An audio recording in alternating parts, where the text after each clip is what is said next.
Sabe aquele momento que a sua criança começa a te tirar do sério? Começa a gritar dentro do banheiro, começa a pular em cima da cama, começa a batucar por teus lugares ou te chamar sem parar, e aí você não sabe mais o que fazer. Você que já viu um monte de vídeos, um monte de dicas nas redes sociais, você que já leu até vários livros, não sabe se grita, se surta ou se finge que não viu e deixa pra lá pra ver se para. Esse vídeo aqui é pra você, porque educar com respeito e com amor não significa ser zen e calma o tempo todo. Significa ter um mapa para não se perder no meio do furacão. E para você ter certeza disso, eu vou te contar a história de uma mãe real e como juntas a gente conseguiu encontrar um mapa para ela. Essa mãe chegou a mim muito preocupada, porque ela tinha uma criança de mais ou menos 2 anos que tinha aprendido a pular, que é uma habilidade adquirida mesmo por volta dessa idade, típico do desenvolvimento.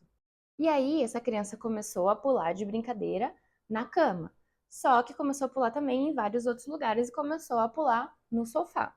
E ela começou a se perguntar como que ela ia fazer para deixar sim essa criança pular, só que nos lugares em que ela não ficasse preocupada da criança cair e se machucar. E aí ela começou a trazer todos aqueles pensamentos clássicos de se eu não falar nada vai virar uma bagunça. Se eu não fizer nada, alguma hora ela vai cair e vai se machucar e a culpa vai ser minha.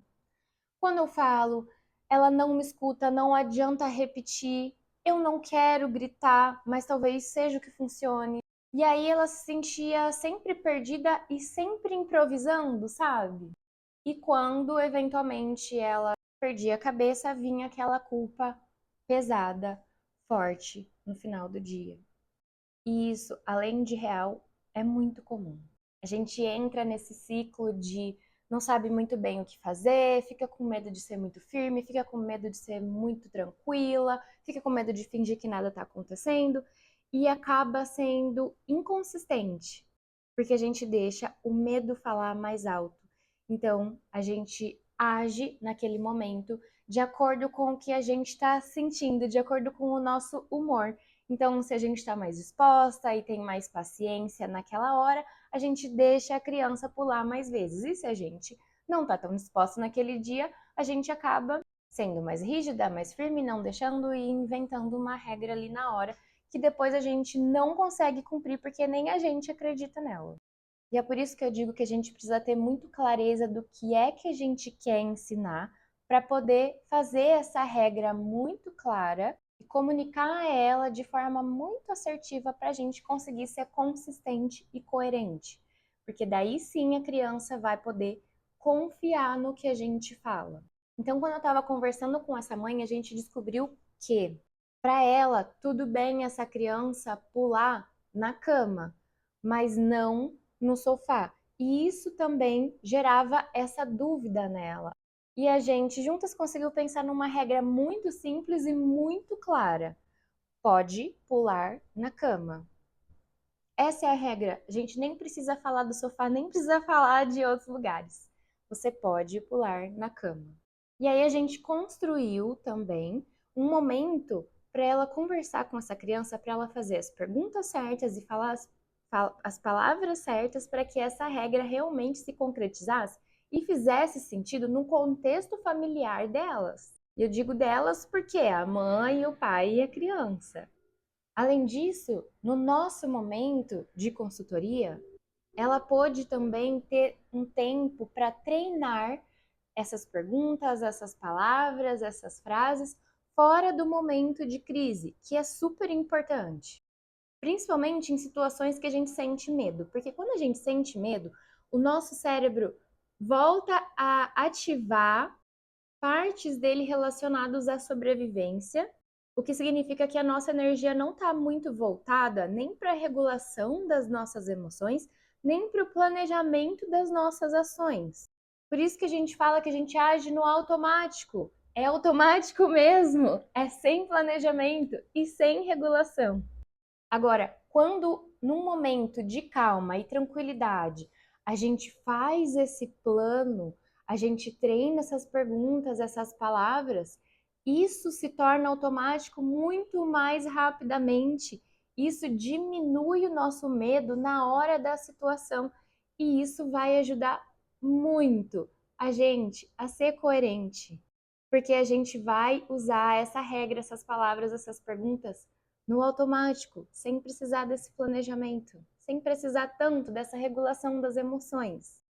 E aí, depois de alguns dias, eu deixei ela fazer isso, porque quem tem criança próximo de 2 anos e até uns 4, 5 anos sabe como que as situações se repetem, como que as crianças são repetitivas. Inclusive, essa é uma das nossas maiores dificuldades, né? A gente lidar com essa repetição.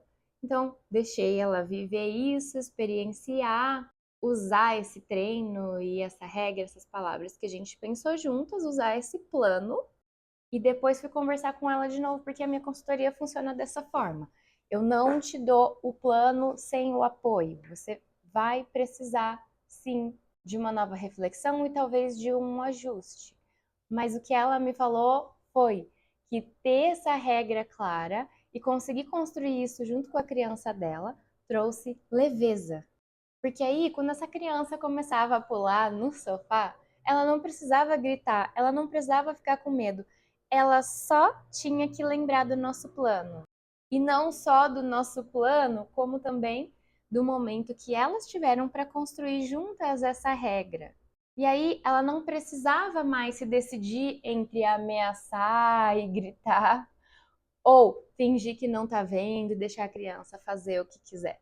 Ela só precisava lembrar a regra e direcionar a criança para onde ela poderia pular. Isso também dá mais autonomia para a criança porque acaba oferecendo uma escolha. Se você quiser pular, você pode ir neste lugar. E se você quiser ficar aqui, você vai ter que fazer outra coisa.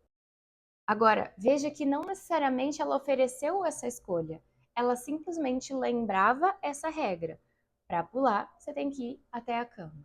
Isso reduziu também aquela tensão permanente de cada vez que ela saía um pouquinho de perto e a criança estava na sala, será que ela vai começar a pular no sofá? O que será que eu vou fazer dessa vez? Porque ela sabia o que falar, sabia para onde conduzir e podia fazer isso com confiança de que isso estava alinhado com o que ela queria ensinar e com a forma de maternidade que ela queria seguir. Agora, isso aqui é educar com vínculo e com respeito pela criança e por você também, porque você está nessa relação e você está nesse cotidiano. Não é sobre controlar, é sobre conduzir. E não é sobre respeitar todas as vontades da criança e nenhuma sua.